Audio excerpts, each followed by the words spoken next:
Money has a strange way of changing people.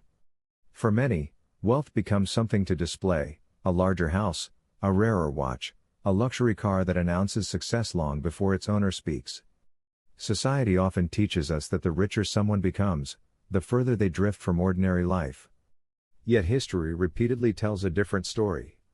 Some of the world's wealthiest individuals chose a path that seems almost impossible to imagine. Even after building fortunes worth billions of dollars, they continued to wear inexpensive clothes, eat simple meals, ride public transportation, and live with a discipline that looked unchanged from the days when they had almost nothing. This is not a story about rejecting wealth or pretending that money has no value. Every person in this documentary understood the power of money because each of them spent years living without it. Before they became industrialists, technology pioneers, or business legends, many experienced poverty, manual labor, war, political upheaval, or personal hardship. Those experiences shaped habits that extraordinary success never erased. Their fortunes grew larger, but their daily routines often remained remarkably ordinary. As we explore these stories, you'll notice something unexpected. Each billionaire found a different reason to remain frugal. For one, it was discipline. For another, it was leadership. For someone else, it became a philosophy of stewardship and generosity. Although their businesses transformed industries and created enormous wealth, the values that guided their personal lives often remained rooted in lessons learned long before success arrived. So rather than asking why these billionaires refused to spend more, perhaps the better question is this: what did they understand about wealth that so many people never do? Let's begin with a man who built one of China's largest beverage empires, yet continued to live as though every dollar still deserved to be earned. Chapter 1: Zong Qinghou, the billionaire who never forgot the price of a dollar. Imagine building a business worth billions of dollars and still living as though every expense deserved careful thought. For Zong Qinghou, extraordinary wealth never became permission to live extravagantly. At one point, his fortune was estimated at nearly $16 billion, placing him among the wealthiest entrepreneurs in China. Yet his personal spending remained astonishingly modest. Reports described him limiting his annual personal expenses to less than 50,000 yuan, or roughly $7,300 a year. While many executives at similar levels surrounded themselves with luxury, Zong quietly continued living with habits that reflected discipline rather than display. That discipline could be seen in the smallest details of his everyday life. He became known for wearing simple black cloth shoes that cost only a few dollars. Haircuts were inexpensive and practical. Instead of dining in exclusive restaurants or entertaining clients in lavish settings, he often ate an ordinary boxed lunch at his office desk. Employees frequently remarked that there was little about his appearance that distinguished him from thousands of other workers arriving at the office each morning. If someone unfamiliar with his identity walked past him in the hallway, they might never imagine they were looking at one of the richest businessmen in Asia. One incident captured this philosophy perfectly. In 2016, another passenger photographed Zong riding in the second-class carriage of a high-speed train. His staff had arranged first-class accommodations, but he declined the upgrade. Instead, he chose to travel alongside the rest of his team. During the journey, witnesses described him chatting comfortably with fellow passengers and even sharing snacks with a young child. There were no visible bodyguards creating distance, no attempt to project status, and no expectation of special treatment. To everyone around him, he appeared to be another traveler simply making his way home. To understand why this mattered, it helps to look far beyond his success.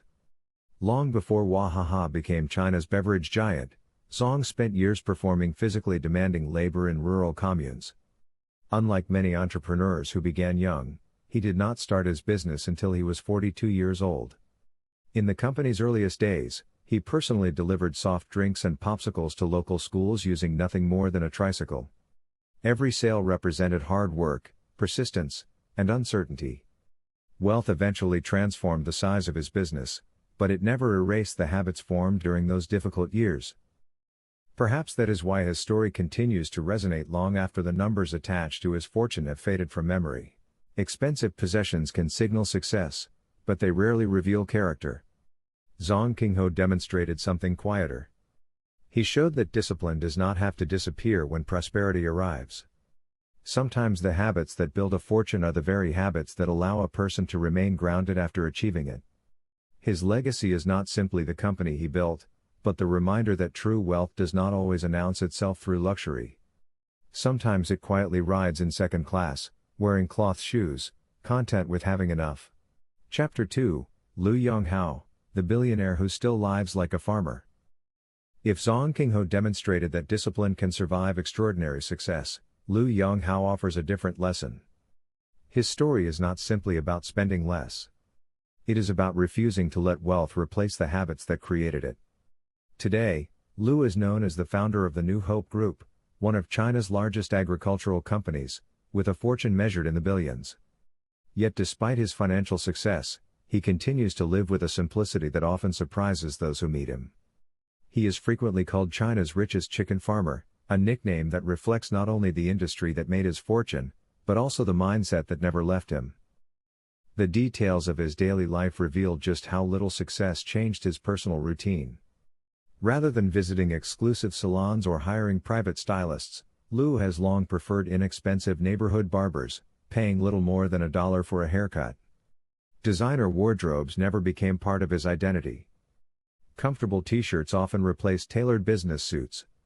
Even when traveling, he became known for flying economy and searching for discounted airline tickets with the same care that many families use when planning a vacation. For someone whose wealth could easily afford every luxury imaginable, these choices were never about what he could buy. They reflected what he believed was worth buying. Perhaps the most revealing habit is found not in an office or an airport, but in his own backyard.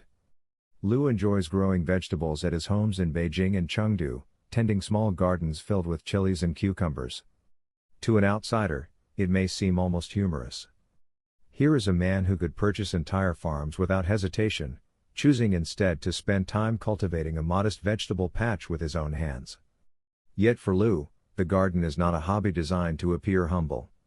It is a quiet reminder of where his journey began and of the value of producing something through patience and work rather than simply purchasing it. Those habits become easier to understand when viewed against the backdrop of his early life. During the Cultural Revolution, Liu was sent to work in the countryside, where he spent years performing physically exhausting labor under extremely difficult conditions. He worked barefoot in the fields, carried heavy loads of fertilizer, and lived through periods when food itself was scarce. Those experiences left a lasting impression. Hardship has a way of changing how a person measures value. Someone who has known scarcity often develops an appreciation for resources that cannot be learned from books or business schools. When Liu and his brothers finally had the opportunity to start a business in 1982, they began with almost nothing. Their first venture was remarkably modest, raising chickens and quail on the balcony of their apartment. Few could have imagined that such humble beginnings would eventually grow into one of the largest agricultural enterprises in China. Yet Liu has often credited those early years of necessity with teaching lessons that remained essential even after success arrived. Every expense mattered. Every improvement required effort. Every setback demanded creativity rather than excess spending. The discipline that began on an apartment balcony would eventually become part of the company's culture and one of the foundations of its long-term growth. Looking back, it becomes clear that Liu Yonghao's frugality is not rooted in fear of spending money. It is rooted in respect, for work, for resources, and for the opportunities that careful stewardship can create. His modest haircut, his economy flights, and even his vegetable garden all point toward the same principle: success does not require abandoning the values that built it. In many ways, his life suggests that true prosperity is not measured by how much comfort a person can purchase, but by how firmly they remain connected to the discipline that made success possible in the first place. Chapter 3, Ren Zhengfei, the founder who never stopped standing in line. Success often changes how people move through the world. As wealth grows, ordinary inconveniences begin to disappear. Private drivers replace public transportation. Executive dining rooms replace crowded cafeterias. Security teams create distance between leaders and everyone else. Yet Ren Zhengfei, the founder of Huawei, spent decades demonstrating a remarkably different philosophy. Despite building one of the world's largest telecommunications companies, he continued to embrace routines that most people would never associate with a billionaire. To Ren, leadership was not measured by the privileges a position could provide, but by the example a leader was willing to set. That philosophy became visible to millions in 2016, when a photograph began circulating across Chinese social media. Rather than stepping into a waiting limousine or being escorted through a private entrance, Ren was seen standing alone in the taxi queue at Shanghai Hongqiao Airport. It was late at night. He waited patiently for his turn, just like every other traveler. There was no attempt to attract attention. In fact, the photograph became famous precisely because someone else noticed him, not because he wanted to be noticed. For many people, the image challenged their assumptions about what extraordinary wealth is supposed to look like. The airport photograph was not an isolated moment. Those who worked alongside Ren often described similar habits throughout his career. During business trips, he frequently chose the subway instead of private transportation. At Huawei's headquarters, he lined up in the employee cafeteria carrying his own tray alongside newly hired engineers and longtime staff members alike.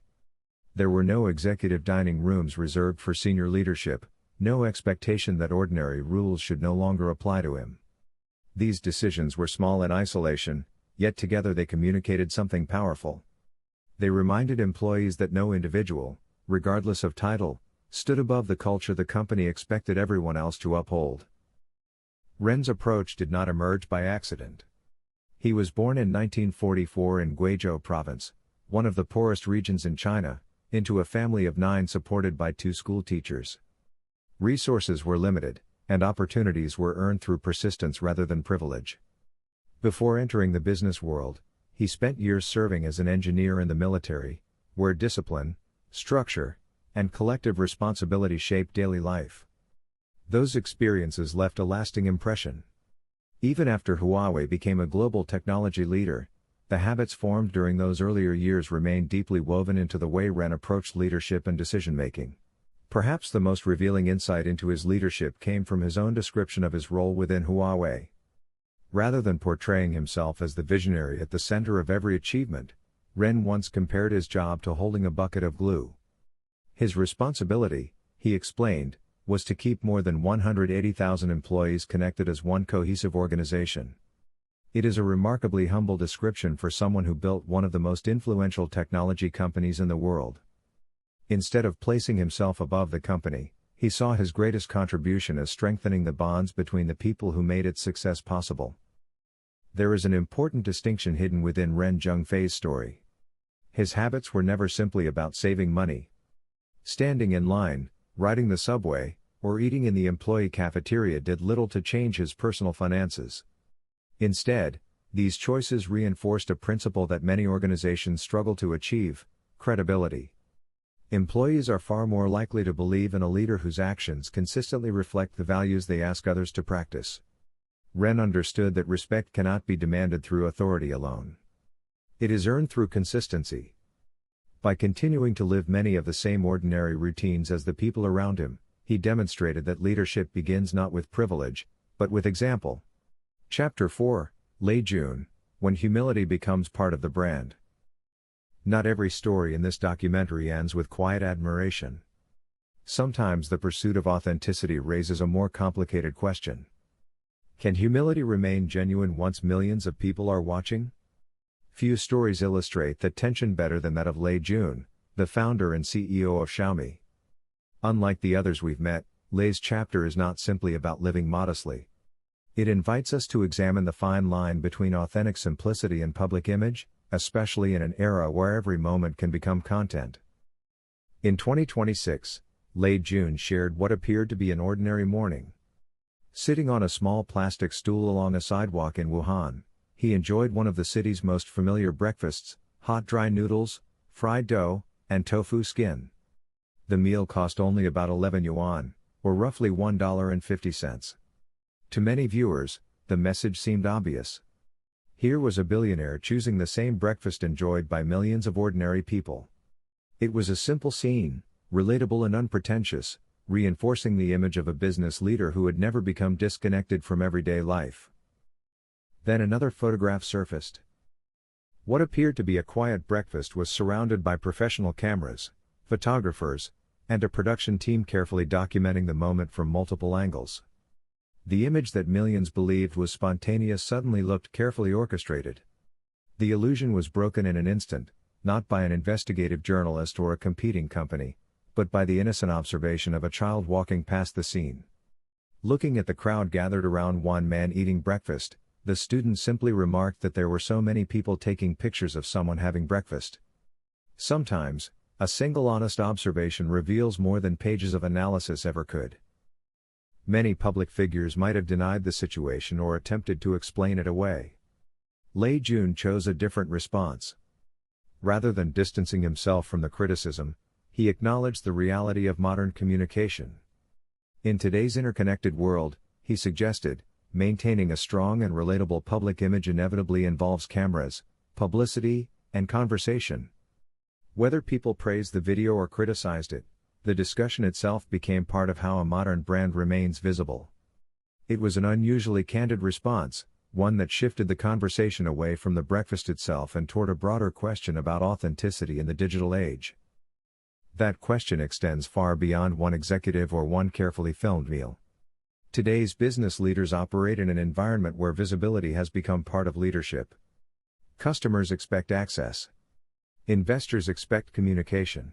Social media rewards moments that appear natural, even when significant planning lies behind them. The challenge is no longer simply whether someone lives modestly. It is whether modesty itself has become another form of storytelling. Lei Jun's experience reminds us that in the modern world, authenticity and public relations often exist side by side, making it increasingly difficult for observers to separate one from the other. Perhaps that is why this chapter feels different from every story before it. Zong Qinghou, Liu Yonghao, and Ren Zhengfei rarely seemed interested in drawing attention to their modest lifestyles. Their habits became known because others witnessed them over many years. Lei Jun's story, however, reflects a new reality where every public appearance has the potential to become part of a company's identity. His breakfast was never just breakfast. It became a conversation about image, authenticity, marketing, and the expectations society places on successful people. Rather than offering an easy conclusion, Lei Jun leaves us with an important question. When we admire the simplicity of influential people, are we seeing who they truly are, or are we seeing the image they hope we will remember? In an age where cameras are almost always present, the answer is not always obvious. Yet perhaps the more valuable lesson is not whether every moment is perfectly authentic, but remembering that appearances alone rarely tell the entire story. Chapter 5, Cao Dewang, the billionaire who believed wealth was never truly his. Among all the stories in this documentary, few are shaped as deeply by personal conviction as that of Cao Dewang, the founder of Fuyao Glass.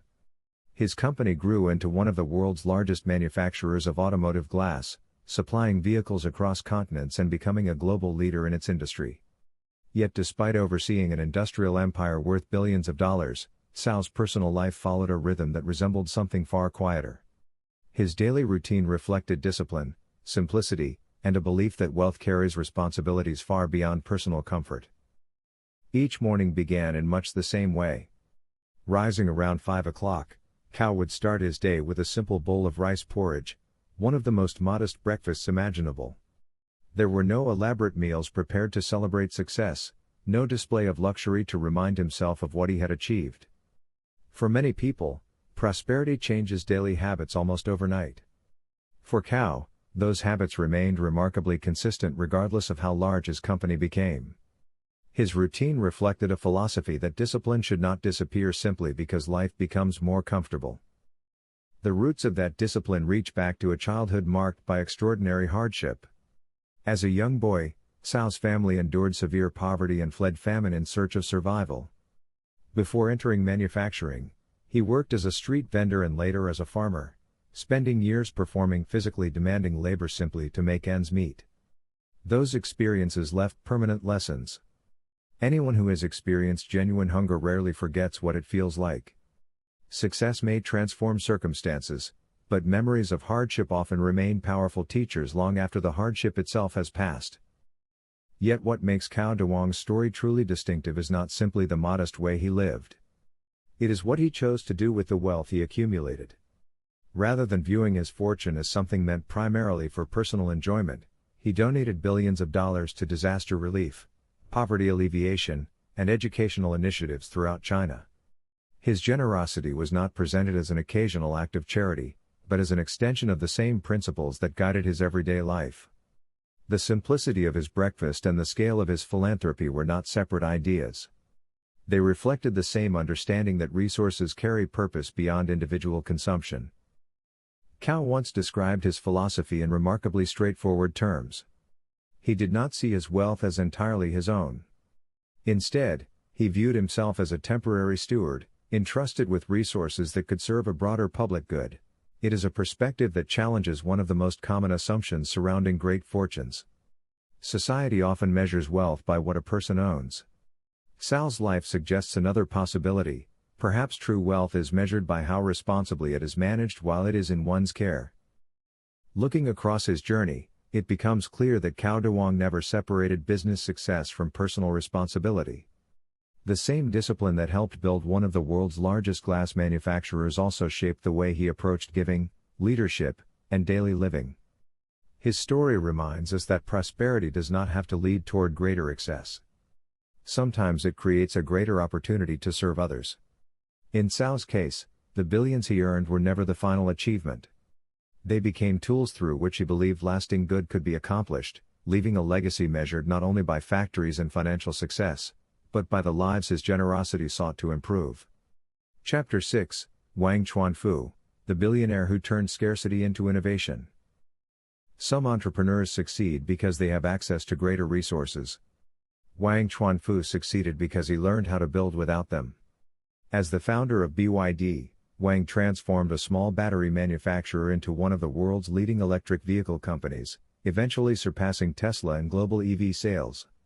His success placed him among China's wealthiest business leaders, yet his personal habits remained remarkably consistent with the values that shaped his earliest years. Even after building a multi-billion-dollar enterprise, Wang continued to live and work with a simplicity that surprised many who expected a more traditional image of corporate success. Visitors to BYD headquarters often notice something unusual. The company's founder is frequently seen wearing the same blue factory uniform as the employees working on the production floor.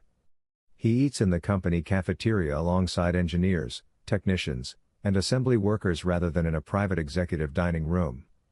On several occasions, Wang and his wife have even been photographed using public transportation to attend major automotive events, quietly riding the subway like thousands of other commuters. For someone leading one of the world's most valuable automotive companies, these choices were never about convenience. They reflected a leadership style that emphasized shared purpose over visible status. The origins of that philosophy can be traced back to a childhood shaped by hardship.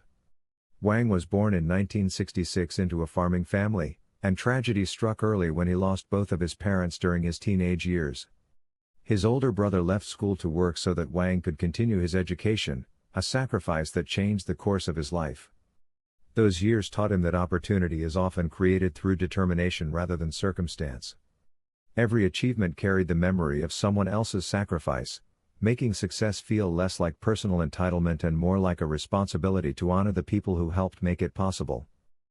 When Wang founded BYD in 1995, he faced a challenge that would have discouraged many entrepreneurs. The company lacked the capital needed to purchase the highly automated manufacturing equipment used by established competitors. Rather than accepting defeat, Wang approached the problem differently. He carefully studied advanced Japanese production methods and redesigned them into processes that could be performed manually by skilled workers. What appeared to be a disadvantage became one of BYD's greatest competitive strengths. Instead of allowing limited resources to define what was impossible, he used ingenuity to create an entirely different path forward. This approach eventually became part of BYD's culture. Every dollar invested was expected to create value. Every process was examined for efficiency.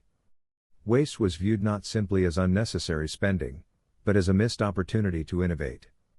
Wang's personal frugality mirrored the same discipline found throughout the company. It was never about denying comfort for its own sake. It was about ensuring that resources were directed toward building better products rather than supporting unnecessary extravagance. In many ways, the careful stewardship of money became just as important as the technology itself. Looking back, Wang Chuanfu's story offers a lesson that extends well beyond business. Scarcity is often viewed as a limitation, something to overcome as quickly as possible. Yet throughout history, some of the greatest innovations have emerged precisely because people were forced to think differently when resources were limited. Wang did not simply survive those limitations, he transformed them into an advantage that helped reshape one of the world's most competitive industries. His journey reminds us that while capital can accelerate success, resourcefulness often determines whether success is possible in the first place. Chapter 7, Niu Gensheng, the billionaire who gave away his fortune. Every story we've explored so far has shown a billionaire who chose to live with remarkable restraint despite possessing extraordinary wealth. Niu Gensheng took that philosophy one step further. He did not simply live modestly while building a successful company. After creating one of China's largest dairy businesses, he made a decision that surprised even those who admired his discipline. He chose to give away the ownership of the company he had spent his life building. It was an act that transformed his story from one of personal frugality into one of lasting stewardship.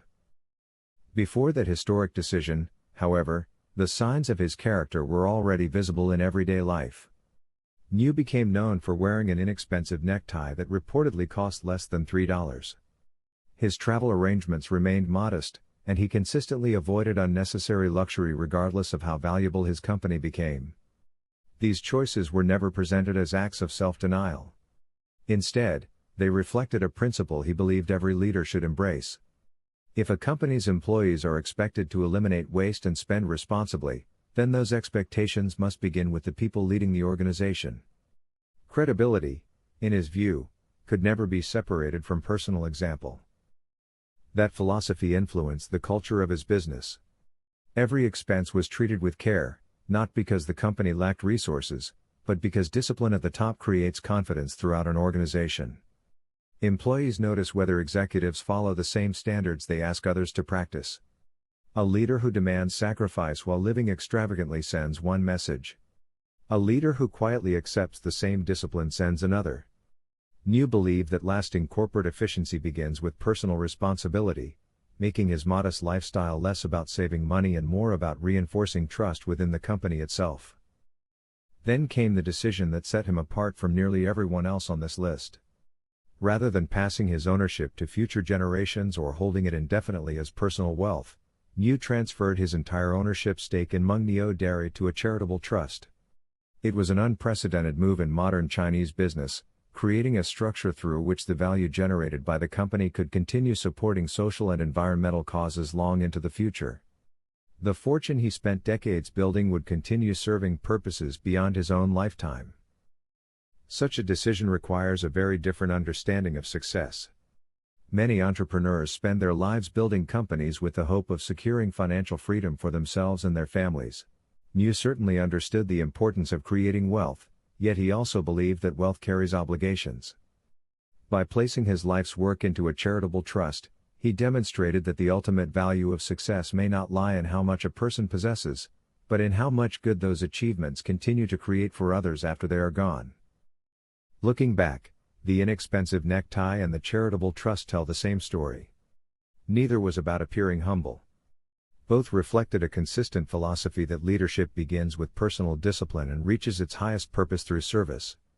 Niu Gensheng reminds us that building a fortune is an extraordinary achievement, but deciding what that fortune should accomplish after it has been earned may be an even greater one. Chapter 8, Li Ka-shing, the billionaire who measured wealth by what it could build. If the stories we've heard so far have shown that discipline can survive success, Li Ka-shing brings that lesson to its highest expression. For decades, he has been recognized as one of Asia's most accomplished investors and entrepreneurs, building a business empire that spans ports, telecommunications, retail, infrastructure, and real estate. At various points, his personal fortune exceeded $36 billion, making him one of the wealthiest individuals on the continent. Yet despite possessing resources beyond imagination, Li's personal life remained remarkably restrained, reflecting habits that had been formed long before prosperity entered his life. One of the most well-known examples of his simplicity was something many people wear every day without a second thought: a watch. For years, Li chose to wear an inexpensive $50 Seiko, even though he could have purchased virtually any luxury timepiece in the world. When he eventually replaced it, he selected a modest citizen watch, not because it was fashionable, but because it was durable, practical, and powered by solar energy. His decisions were guided by usefulness rather than prestige. To him, a watch existed to tell time, not to announce wealth. The same philosophy could be seen in the place he called home. Rather than continuously seeking larger estates or more extravagant residences, Li continued living in the same property overlooking Deepwater Bay that he had purchased decades earlier during the 1960s. While the home was renovated over the years, he never treated success as a reason to constantly pursue bigger symbols of achievement. In a world where growing fortunes often produce ever-growing lifestyles, Li demonstrated an unusual sense of contentment. Success did not require constant replacement of what already served its purpose. Those choices become far more meaningful when viewed alongside his early life. During the Second World War, Li's family fled mainland China in search of safety. Not long afterward, his father died of tuberculosis, leaving the family in extremely difficult circumstances. At just 15 years old, Li left school and began working 16-hour days in a plastics factory to help support those around him. While many teenagers were still receiving an education, he was learning lessons about responsibility, sacrifice, and survival. Those experiences shaped the way he viewed opportunity for the rest of his life.